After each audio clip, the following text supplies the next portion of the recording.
In a relationship, when is honesty not the best policy? How do you balance what you want versus what you need? And is there something you need to say to your spouse, but can't find the right way to say it?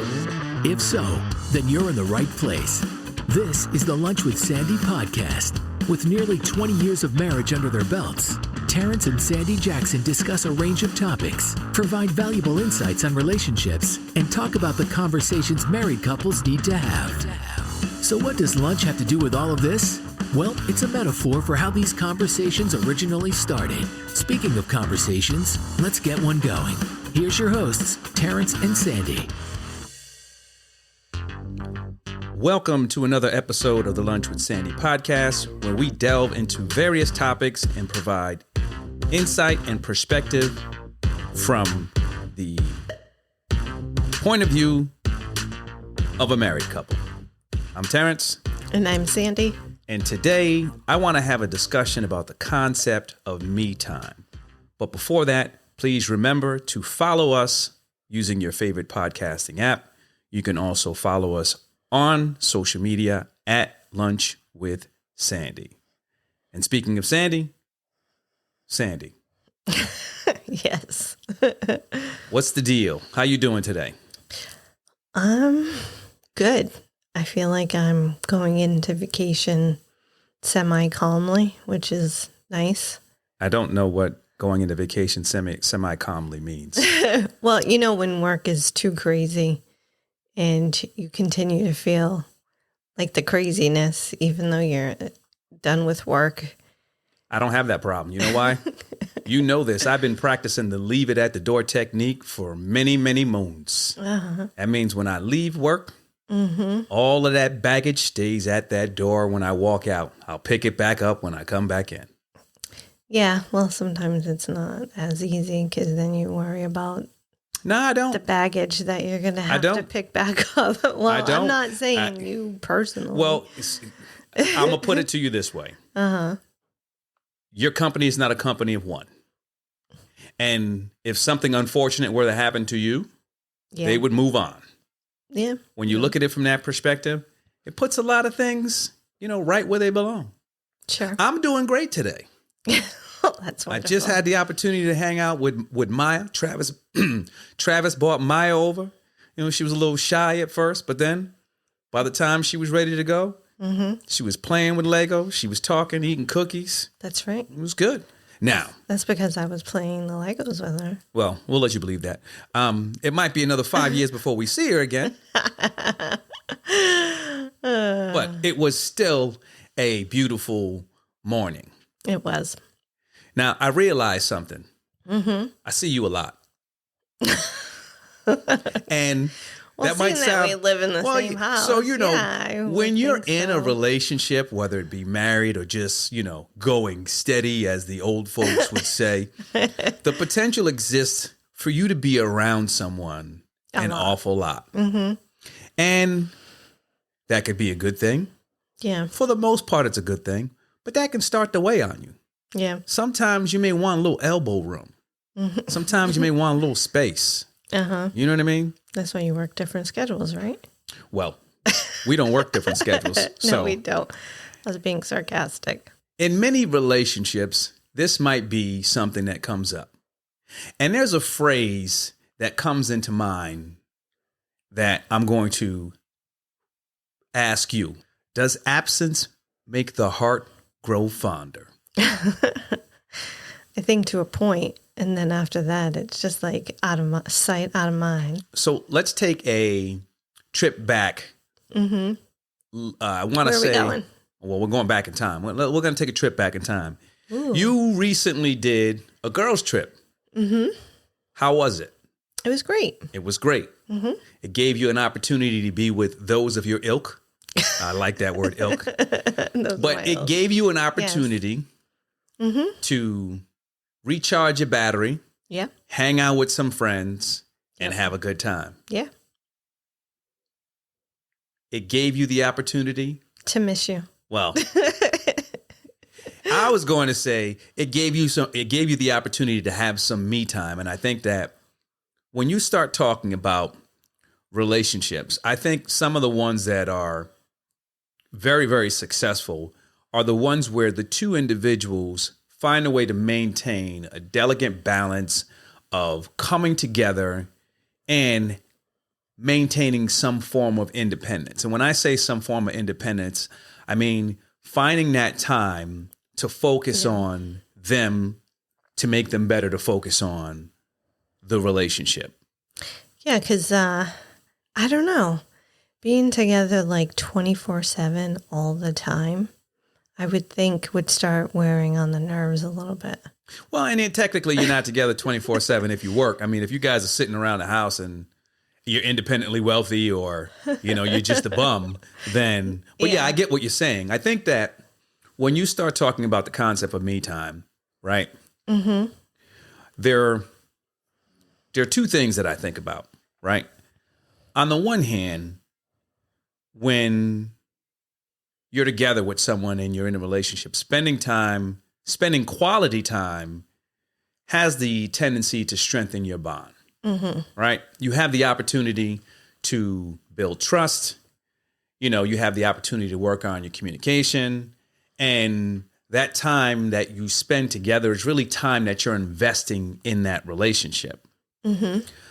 But on the other hand, if you cannot maintain your individual identity, that can be a problem, because it's crucial to maintain who you are, because each person has their own unique values and qualities and perspectives and experience. And that's something that you actually bring to the relationship. Right now, we're talking about trying to find that balance between, being together as a couple and finding that time so you can actually have the time to be who you are and work on yourself. And I was saying earlier that when you come into a relationship, you have your own values, your experience and perspectives, and you have to be able to, while in a relationship, promote each other's personal growth. Mm-hmm. You have to be able to learn from one another. You have to be able to foster that mutual respect between each other. And that's a part of being yourself. That's a part of being who you are.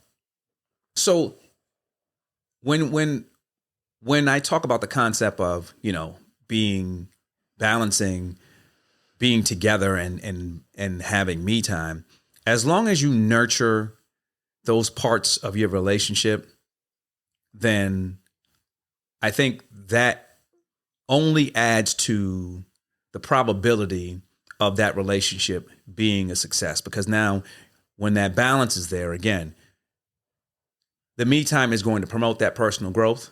Mm-hmm. And the time that you have together, like I said earlier, is an investment in, time put into the actual relationship. And there are some benefits for having that time to yourself. Like I said, when you went away, you had that time to recharge, you had that time to kick it with the girls. So what about you, though, while I was gone? How did you feel? Did you feel like you had almost some time to yourself, too? Yeah, I always have time to myself. I always make time to myself. When I talk about me time, you don't necessarily have to, it doesn't have to be extended time away. Yeah. You can find me time within the day. Mm-hmm. As long as you have the opportunity to spend some time to think about or take care of what it is you need to do personally, then it could be 5 minutes. It can be an hour. I get me time in every day. I'm the first person up. It's me and Jack's time in the morning. Everybody else is asleep. I get a chance to do what I need to do first thing in the morning. Yeah. No, and I usually get my me time at night. Yeah. Once either you or Ayla are gone, and if I'm home alone. Yeah. Yes. So like I said, I mean, there are some benefits to being able to get that time in for yourself. Mm-hmm. I mentioned earlier that everyone has, different experiences, but in addition to that, you have your own hobbies, desires, things that you like to do.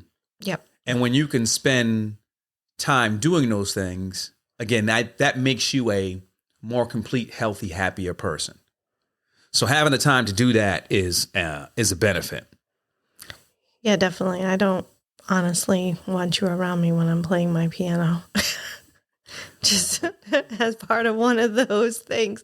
Well, I don't want to be like, around you when you're playing your piano. I mean, like, that's my me time, right? Like, you're not playing an instrument too or anything, so you could just be you could have said it. You could have said it a little differently. I don't want to be around you when you're playing your piano. And it's distracting sometimes having other people in the room. Yeah, when you start talking about building something or being a part of something, regardless of whether or not it's a relationship, well, we're talking about relationships, but regardless of whether or not you're married, you have to have that time for self-discovery. You're going to have a time where you start to find out who you are as a couple. Yep. But we grow and we change on a regular basis, and you need time for that self-discovery. And I think that's one of the benefits, because self-discovery, it helps you understand your values, your strengths, your weaknesses. And so now when you start talking about building something together, when you understand those things, you know where you're a match, you know where you're strong in one area, you know where you're going to need help in another area. So being able to have that time to do self-discovery is very important. Yeah, and honestly, as part of that self-discovery, you may realize that you're not always into the same activities too. So, that me time is then used to continue, enjoying that particular activity, even if the other person doesn't want to. So I think that's kind of important, because also really understanding why you like it, why, you want it to do it and so forth. And if you're just doing it together, it might kind of, I guess, not feel as valued, for lack of a better term. Well, the other thing that self-discovery does is it provides you with self-awareness, right? And then from the perspective of, being aware of who you are, that helps you when you start talking about decision-making and your ability to deal with challenges. Well, yeah, especially with the decision making, because I like to be able to talk with you about decisions, but then I also like my time alone to be in my own head with me, myself, and I, and talk to myself through things. Yeah. You struggled with that one a little bit. I think the three of y'all couldn't come out with the words correctly. Probably not. So let me ask you this. One of the benefits of being apart for a short period of time is, again, when they say the heart grows fonder, they're talking about reigniting. And I don't even know if I want to use the term reigniting, but when you miss someone and you see them again, there's a passion there to actually try to make up for that lost time, even though the time could be very, very short. Well, I think sometimes it's also just being away from someone I think makes you appreciate them. It does. Well, you know what I mean? It doesn't have to necessarily be like a reigniting or rekindling, like, oh my goodness, we've been away from each other for a whole day, but I think it also puts things into perspective of, like, too bad he's not here to appreciate this, or too bad they're not here to help me with that, So I think it gives you that appreciation. Yes, that's what that's called? The appreciation for, it's for reflection and introspection. And that's one of the things that space actually provides you. It gives you the opportunity to sit and think about, what's going on with me, what's going on with us, and all those other things. When you have the opportunity to have time apart, you're going to be surrounded by different stimuli. And that's good, because when you have the same old, things don't change. And when I say things don't change, when you're used to going through the same routine, I think you get comfortable. But when the stimuli is a little different, whether you're in a different place or you're around a different person or you have that time to yourself, sometimes ideas spark. Yeah. And the ideas can be centered around any different things, but it gives you the opportunity to start thinking about different things that you can now bring back to the relationship and start working on as a pair. Yeah. See, when you started talking about that, I started thinking about the word mundane. Like, I mean, that's one way to say it. Just, it gets a little mundane, like just the same thing over and over and over again. Like, who wants to eat the same foods over and over again? Like, so who wants the same exact day over and over again? Yeah, the other thing that I think having some space apart does is I think it provides, and again, this is more along the lines when I was talking about that, reflection and introspection. Mm-hmm. It provides clarity. Sometimes you're in a situation where if you don't have the time to remove yourself from it, you're always attached to it. And so what happens is you can get a bit biased about what it is you're thinking because of the situation. But if you get a chance to step away, it provides you the opportunity to have some clarity to think differently, or not even to think differently, but to clearly think about what it is that is going on, what it is that you want to say. And then it provides an opportunity to address a situation in a different manner or look at it from a different point of view.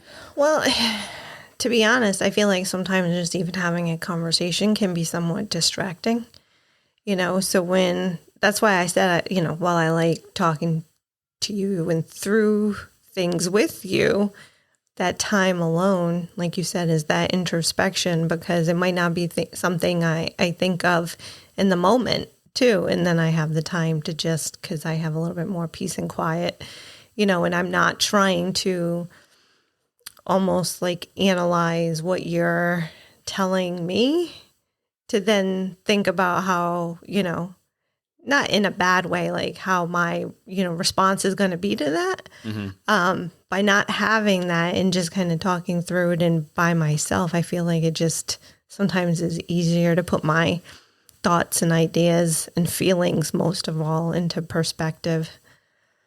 So do you think that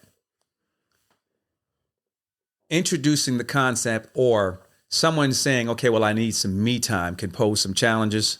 Oh, yeah, for sure. I feel like people may take that as an affront to them. Like, well, why do you need me time? Like, what's your issue with me? That now you need time alone. Yeah, I can see in certain situations, depending on who it is, someone can be very insecure if you say, hey, I need some me time. Yeah. And I think the challenge with that is, seeing it as being me time and not seeing it as being away from me. Right. And that's one of the challenges that, depending on who it is, there are some people who they don't have any issue with it because they're very secure, and not just who they are, but in their relationship. And that's the thing, like I said, on the two sides of the coin. On one hand, together you have that opportunity to be together and build trust. And that's a big part of it, like building trust. But on the other hand, if it's a situation where someone doesn't view it as me time, they view it as away from me time, right, then that can actually be an issue. Yeah. And time versus not with you time. Yeah. and along with that, some people may feel like they're being neglected because you're choosing to actually spend some time on yourself and not time on them. I remember when I used to tell you all the time, you should go out. What? Like, because somebody would like invite you to something and then you'd be like debating and I would be like, go. Why won't you?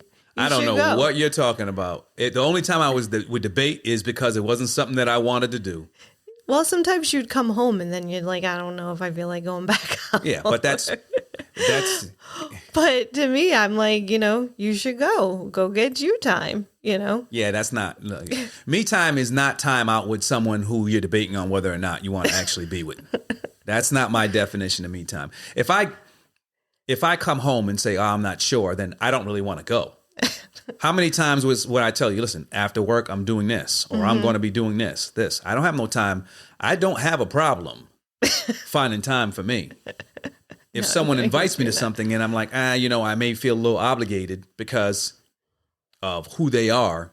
That's one of those situations where it's like, it's never a situation where, oh, well, I want to go, but I don't want you to feel insecure or leave you I really don't want to go. Oh, well, no, for me, sometimes I get lazy, and once I'm home, I don't feel like leaving again. The challenge with that is this too. When I look at the location of where these events are taking place, when I get home, I ain't going back out.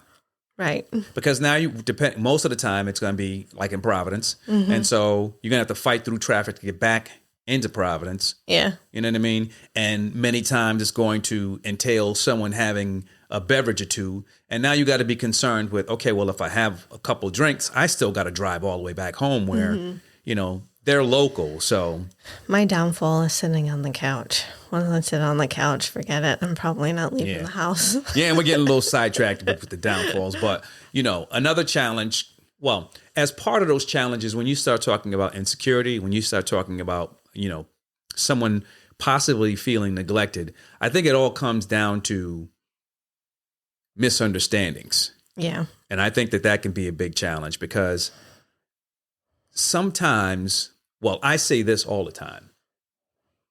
You can't change how a person really feels. Only they can. Correct. And if someone has an insecurity, that insecurity is theirs to deal with. Now, you can do all you can to help put them in the position so they don't feel that way. But truly, they're the only ones who can actually get themselves from feeling that way. Yeah. And honestly, I think that is probably the biggest issue with the me time. I feel like it predominantly, at least everything I've heard from people I know, it's always that insecurity. It's never anything outside of that. I feel like people understand the value of me time, but then they're insecure to allow it to happen. Well, I know that people have changed their lives when they get into a relationship. And let me explain what I mean. Every Sunday, Sunday's run day or ride day. Yeah. That's my day. And we used to run with a lot of people. Yeah. Until they got into a relationship or their significant other decided, listen, I don't want you to do that because then what am I going to do? That was their me time. Yeah. For a lot of them, that was the time where they de-stressed. That was a time when they found camaraderie, where they found brotherhood, and to be honest, where they had the opportunity to work on their health physically and mentally. Yeah. Well, honestly, I find that very sad, especially in the scenario where it's, oh, well, what am I going to do while you're doing this me time?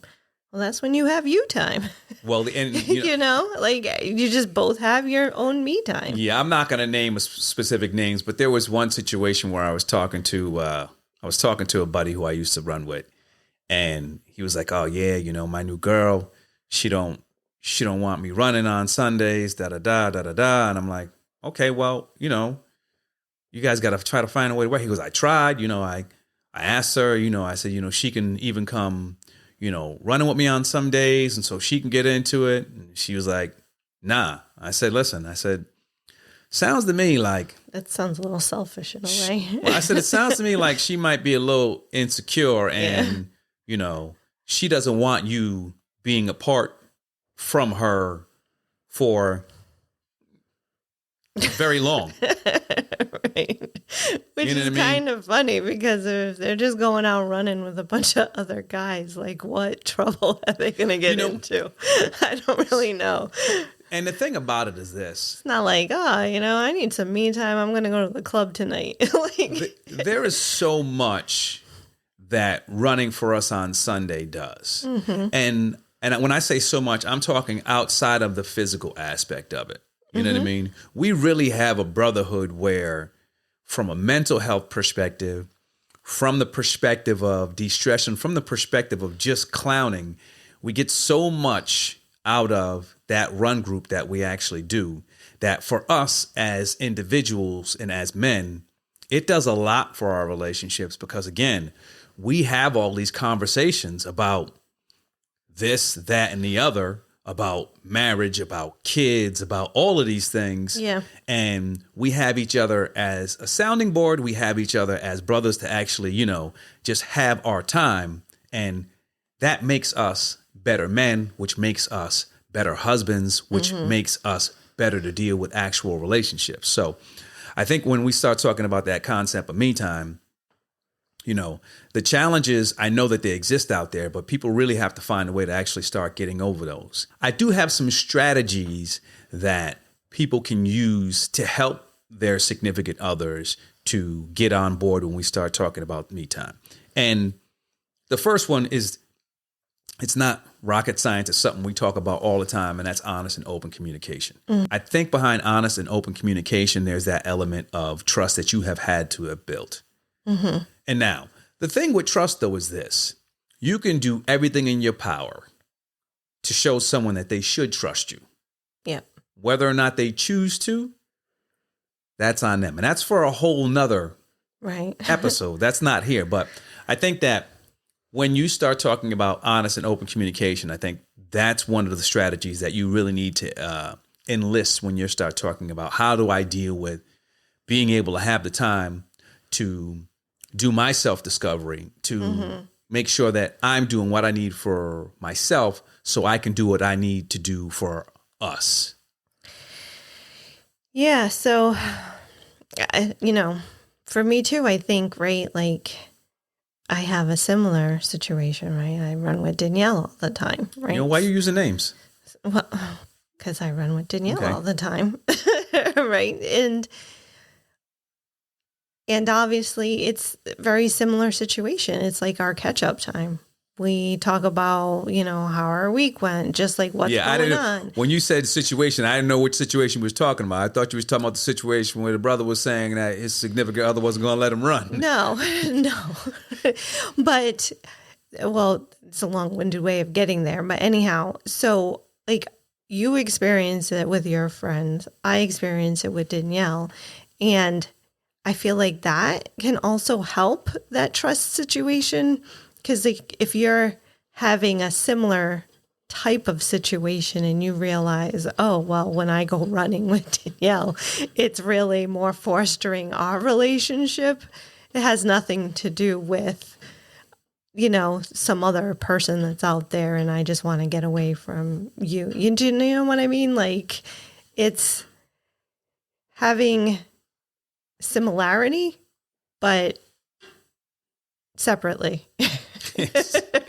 I get what you're saying. Whatever you choose to do, as long as it's for you, it's fine.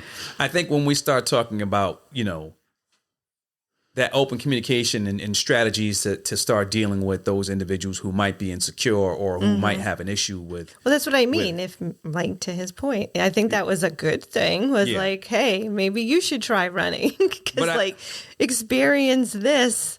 You don't have to do it with me 100% of the time, but maybe you can also foster your own separate group that you can develop that type of relationship with. Yeah, you can try that. And if that doesn't work, I think having a conversation about each other's needs then comes up, right? Because you have to be able to say, okay, well, I need this and here's why. Now, everyone has their own individual needs.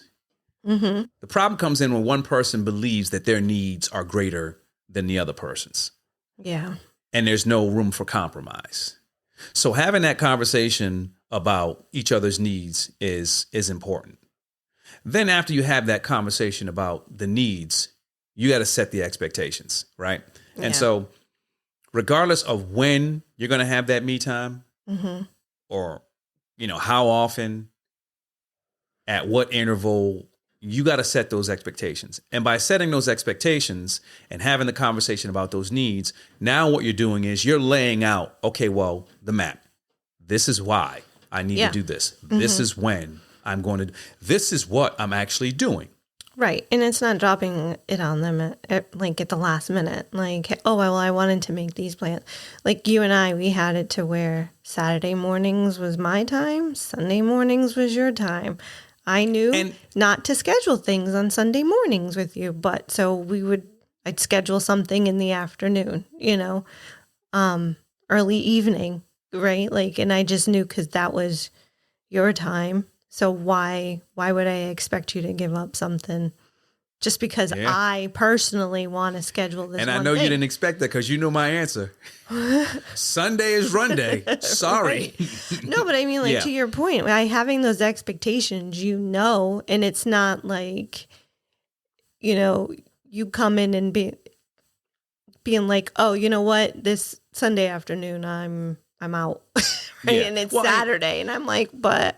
And that's the thing. Once you set that expectation, then you start working on boundaries and routines. Mm-hmm. Right. And so, if I said, all right, listen, every Sunday, I'm going to be gone from 8 in the morning until 8 at night.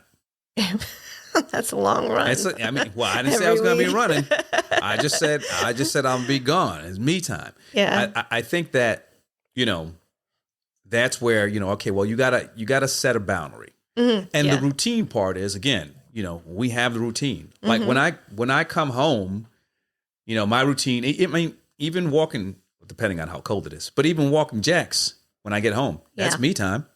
Yeah. I take them out. Mm-hmm. I've gotten home from work, take them out, get that little loop in. It's part of the routine. And that gives me the opportunity, although it doesn't come up, if I need to start thinking about something or getting something off, my chest, that's the time to do it. I tell you, I get a lot of me time. Again, I get up at 4 a.m. Yeah.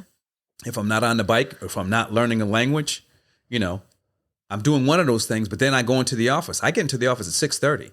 The next person doesn't come in till 7:15, 7:30.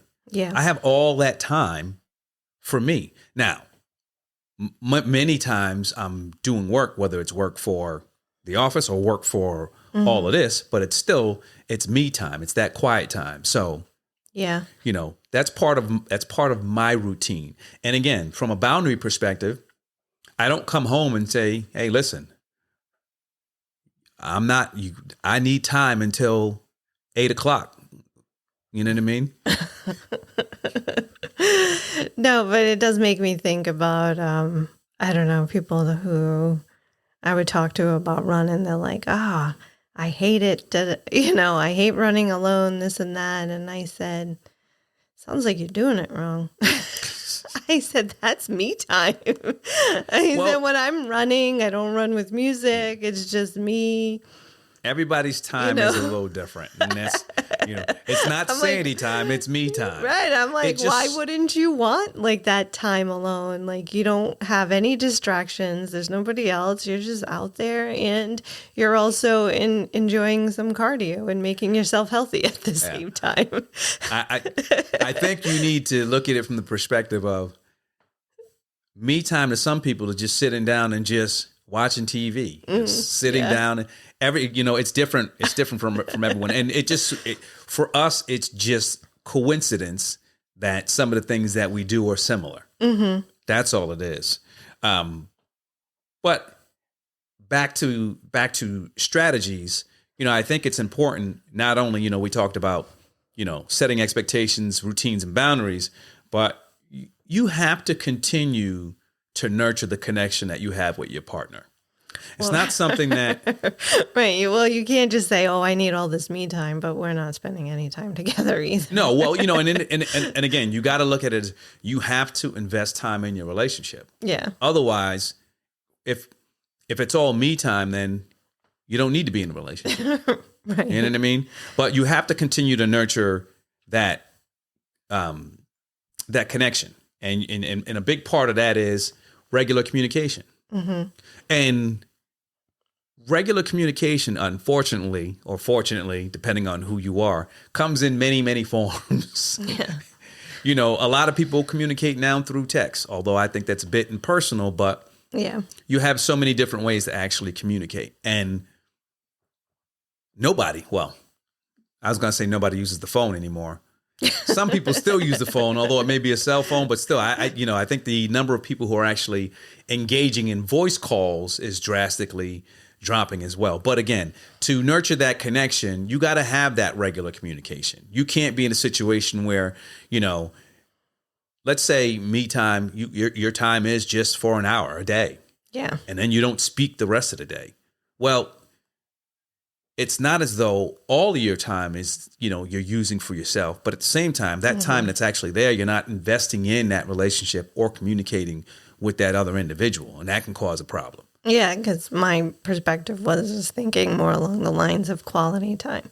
Yeah, well, like again, if you're going for your me time and then all we're doing is sitting at home and watching TV every night, you got to find the opportunity. A little bit of spice too. You got to find. Well, I'm not going to call it spice. You got to find the opportunity to engage in some shared activities. Mm-hmm. So, again, regardless of what it is, it's not going to be running for some people, but you do have to spend time with that person, other than sitting in the same room with both of you being on your actual phones. Correct. The perspective of the running comment wasn't specifically about running. It was more about just go walking, do anything, but at least take the time for yourself. Like you can be by yourself. You don't have to do something with everybody. It's okay. I think, people need to understand that, space in a relationship is essential for growth. I mean, it's essential for self-care. It's essential for maintaining your individual identity. But at the same time, you need to make sure that when you start talking about being in a relationship with someone, that level of mutual respect is there. That level of effective communication is there. Regardless, you have to continue to nurture that connection.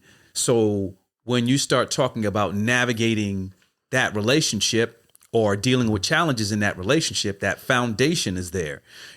When you look at balancing togetherness with independence, if you can do that, then from the perspective of having a healthy and fulfilling partnership, that's something that you can have that's going to stand the test of time.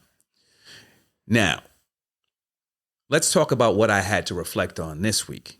As we talk about me versus we time, you can't measure how close two people are based on their proximity.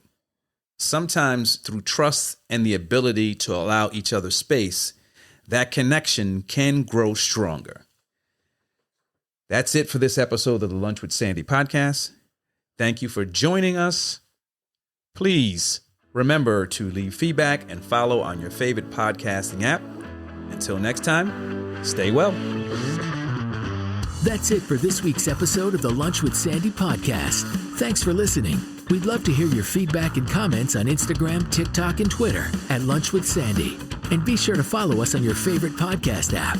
If you enjoyed the show, don't forget to rate and review us. Thanks again for listening to the Lunch with Sandy podcast.